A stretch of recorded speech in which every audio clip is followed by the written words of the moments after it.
Assalamualaikum warahmatullahi wabarakatuh. Pagi itu, suasana halaman parkir SMK Tunas Bakti cukup ramai seperti biasa. Para siswa berdatangan satu persatu, sebagian besar mengendarai motor, ada yang keluaran terbaru, ada juga yang sudah tua dan berkarat. Tapi tak ada satupun yang mencolok seperti motor milik Ayla Saraswati, siswi kelas 12 jurusan teknik otomotif. Motor Ayla bukan motor mewah, hanya sebuah Honda Astrea Grand tahun 1994, warnanya sudah pudar, joknya tambal sulam, tapi mesinnya masih hidup karena dirawat sendiri olehnya. Motor itu adalah warisan ayahnya yang sudah meninggal. Satu-satunya kenangan yang masih bisa ia genggam erat. Pagi itu Ayla baru saja memarkirkan motornya di bawah pohon asam ketika mobil patroli abu-abu gelap berhenti mendadak di depan gerbang sekolah. Dari dalamnya turun seorang pria berseragam polisi. Perut buncit, rambut disisir klimis, dan wajah menyebalkan, Bribka Wahyudi, salah satu oknum polisi sektor setempat yang sudah dikenal arogan dan suka main hakim sendiri. Tanpa banyak bicara, Bribka Wahyudi berjalan menuju area parkiran motor siswa, menunjuk-nunjuk seenaknya, lalu mendatangi Ayla dengan nada tinggi. "Ini motor kamu?" tanyanya sambil menendang ban depan motor Ayla. "Iya, Pak," jawab Ayla tenang, walau jelas terlihat matanya menyimpan rasa tak suka. "Kamu tahu ini parkir di tempat terlarang? Ini jalur evakuasi. Kamu pikir bisa seenaknya?" Ayla bingung. Jalur evakuasi? Ini tempat yang sama di mana dia parkir setiap hari sejak kelas 10. Belum sempat Ayla menjelaskan, Wahyudi tiba-tiba mengambil korek api dari saku celananya, meneteskan bensin dari botol kecil, dan membakar bagian jok motor Ayla. "Biar kapok. Motor jelek begini aja bangga kau," bentaknya sambil tertawa puas melihat api mulai menyala. Para siswa berteriak panik, beberapa guru mulai berdatangan. Ayla hanya berdiri kaku beberapa detik, wajahnya berubah pucat, lalu merah padam. Motor itu bukan sekadar kendaraan. Itu simbol perjuangan keluarganya. Itu kenangan akan ayahnya yang dulu mengajarkannya bagaimana cara memegang kunci ring dan mengenali suara mesin yang sehat. Dan kini, motor itu dilalap api di depan matanya. Oleh orang yang seharusnya melindungi warga. Tanpa banyak bicara, Ayla melangkah pergi. Tapi bukan untuk menangis, dia berjalan ke ruang bengkel otomotif sekolah. 3 menit kemudian, dia keluar membawa kunci roda, obeng panjang, dan sarung tangan mekanik. Matanya tak lagi menunjukkan sedih, matanya kini tajam. Penuh dendam, "Kau salah orang, Pak," gumam Ayla pelan, "aku bukan siswi biasa." Langkah Ayla mantap saat kembali ke halaman parkir. Di tangan kirinya, kunci roda baja sepanjang lengan, dan di tangan kanan, obeng panjang tajam seperti tombak. Siswa-siswa yang semula ribut langsung terdiam. Bahkan beberapa guru tertegun melihat perubahan drastis dari siswi yang dikenal pendiam dan rajin ini. Bribka Wahyudi masih berdiri santai di dekat motor yang kini tinggal kerangka hangus. Tangannya menyulut rokok, wajahnya sinis, seperti tak merasa bersalah. Ia tertawa bersama 2 temannya sesama oknum polisi yang ikut dalam mobil patroli. "Lihat tuh, anak SMK bawa senjata. Mau nyerang polisi. Hah? Makin panjang urusannya ini," kata Wahyudi sambil tertawa. "Tar kita tangkep, bilang aja mau nyerang petugas. Kelar hidup dia," sahut rekannya, tapi Ayla tak bicara sepatah kata pun. Dia berdiri tegak, 5 meter di depan mereka. Wajahnya tanpa ekspresi, tapi tangannya mencengkeram kunci roda makin erat. Tiba-tiba, brak, Ayla melempar obeng tepat ke arah ban mobil patroli. 2 AR. Ban depan kanan langsung kempis, logam obeng menancap dalam, dan asap putih keluar dari sela-sela karet. Semua yang melihat langsung terkejut. "Apa kau gila?" bentak Bribka Wahyudi sambil maju cepat ke arah Ayla. Tapi belum sempat dia mengangkat tangan, Ayla sudah mengayunkan kunci roda ke arah tangan kirinya. Dentuman logam menghantam keras. Arg!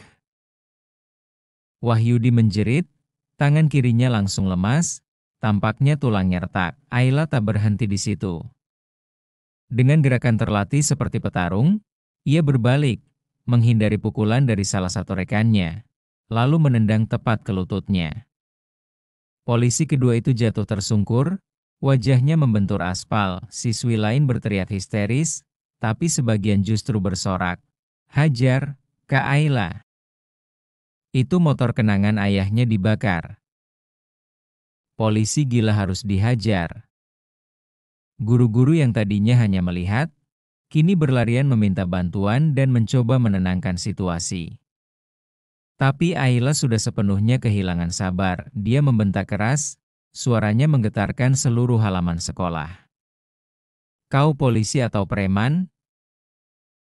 Kau bakar motor orang karena sombong dengan seragam? Aku akan buat kau lupa cara tertawa."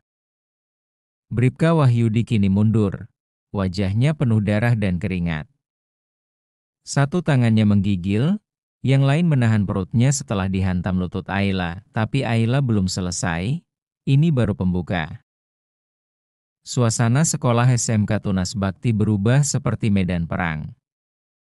Siswa-siswa memadati tepi lapangan parkir, sebagian merekam dengan ponsel mereka, sebagian lagi hanya ternganga melihat gadis bertubuh kecil itu berdiri tegak menghadapi 3 orang oknum polisi berseragam. 2 diantaranya, Bribka Wahyudi dan rekannya yang berkumis tebal, sudah terkapar di aspal.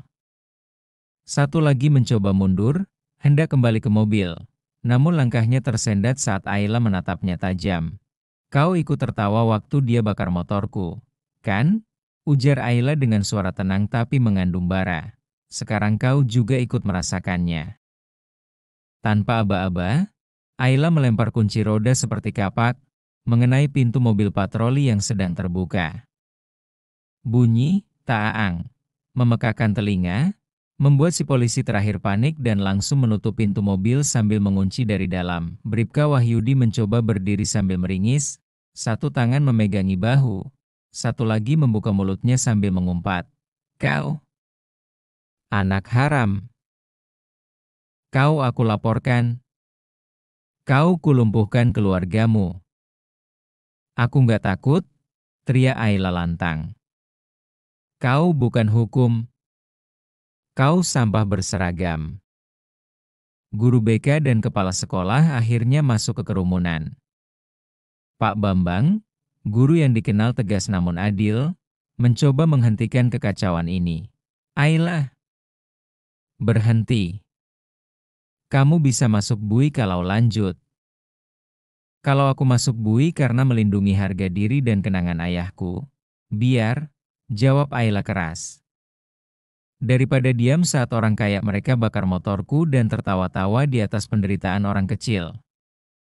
Seketika suasana jadi hening, beberapa siswa menunduk. Banyak yang terharu. Kamera ponsel terus merekam.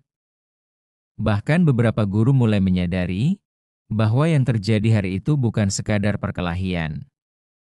Ini tentang ketidakadilan yang dipendam terlalu lama. Saat polisi ketiga yang bersembunyi di mobil akhirnya menghubungi polsek lewat radio komunikasi, Ayla sudah duduk di depan bangkai motornya yang hangus, tangannya gemetar.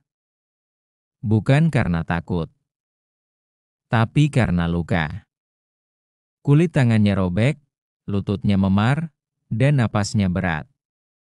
Tapi matanya tetap tegak. Tak ada air mata.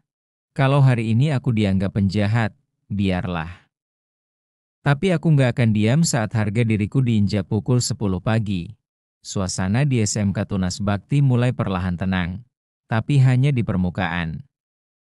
Di balik itu, amuk Ayla sudah menjadi ombak besar di dunia maya. Video berdurasi 2 menit 36 detik yang direkam oleh salah satu siswa, menampilkan aksi brutal oknum polisi membakar motor tua lalu dibalas dengan serangan balasan dari seorang siswi. Telah tersebar di TikTok dan Instagram, judul-judul seperti, "Siswi SMK bantai polisi karena motornya dibakar 2 tanda seru 2, oknum polisi arogan dibikin terkapar oleh siswi otomotif," langsung menduduki trending netizen geram. Ribuan komentar membanjiri postingan itu. Respect buat Ayla. Kalau nggak berani lawan, begini terus jadinya. Motornya jadul banget tapi dibakar seenaknya. Itu udah penghinaan. Polisi model begini harus dipecat. Tegas dan biadab itu beda tipis. Di sisi lain, Polsek tempat Bribka Wahyudi bertugas pun kebakaran jenggot. Telepon dari media, LSM, bahkan kantor Kapolres mulai berdatangan. Sementara itu di ruang UKS sekolah, Ayla sedang duduk dengan tangan diperban dan pelipis yang lebam. Guru BK, Pak Bambang, duduk di depannya dengan wajah cemas tapi penuh hormat. Kamu tahu apa yang sedang terjadi di luar sana, Ayla? Enggak, Pak. Kamu viral. Seluruh Indonesia ngomongin kamu sekarang. Ayla hanya menghela napas. Matanya tak bersinar bahagia. Wajahnya bukan wajah seseorang yang senang dilihat banyak orang. Saya cuma bela diri, Pak. Mereka bakar motor peninggalan bapak saya.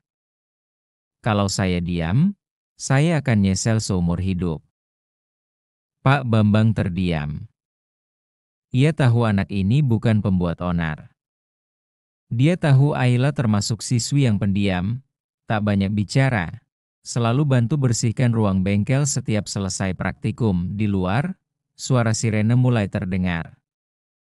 2 mobil polisi datang dengan cepat. Petugas berseragam lengkap keluar dengan langkah tergesa. Mana siswi yang menyerang anggota kami? Bentak salah satu petugas. Pak Bambang berdiri di depan pintu UKS, menghadap mereka. Kalian harus dengar cerita lengkapnya sebelum bertindak. Tapi salah satu dari mereka sudah menerobos masuk dan menatap Ayla tajam. Kau ditahan. Ikut kami ke Polsek sekarang juga. Seketika Ayla berdiri, aku ikut. Tapi satu hal dulu, katanya sambil berjalan pelan ke arah jendela. Di luar sana, ratusan siswa sudah berkumpul sambil berteriak, jangan seret Ayla. Dia korban, bukan penyerang. Satu suara menggetarkan halaman sekolah, dan saat Ayla melangkah keluar dengan tangan diperban, semua siswa memberikan hormat, bukan sebagai bentuk formal, tapi sebagai simbol perlawanan terhadap ketidakadilan.